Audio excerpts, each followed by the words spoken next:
என்னோடய ஸ்டைலில் கேவுரு மாவு எப்படி செய்யலாம் பார்க்கலாம் வாங்க. அடை செய்யறதுக்கு 2 கப்பு கேவுரு மாவு எடுத்துக்கலாம் வாங்க. 4 வெங்காயம் எடுத்துக்கோங்க, 3 பச்சை மிளகாய் எடுத்துக்கோங்க, ஒரு 4 கொத்து கீரை எடுத்துக்கோங்க. கீரையை உருவி மாவில் போட்டுங்க. வெங்காயத்தை கட் பண்ணி அதில் போட்டுங்க. மிளகாயை கட் பண்ணி அதில் போட்டுங்க. உங்களுக்கு தேவையான அளவு உப்பு சேர்த்துக்குங்க. இது எல்லாத்தையும் பிசைஞ்சிக்கலாம். இது தேவையான தண்ணீரை ஊற்றி நல்லா பிசைஞ்சிக்கலாம். இந்த மாதிரி பதத்துக்கு ரெடி பண்ணி வச்சுக்கலாம். இந்த மாதிரி தேவையான அளவுக்கு உண்டை பிடிச்சி வச்சுக்கலாம். தோசைக்கல் ஹீட் ஆகணும், எண்ணெய் ஊற்றிக்குங்க.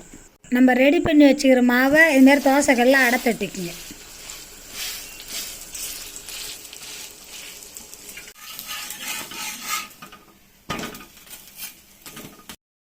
அருமையான கேவுரு மாவு அடை ரெடி.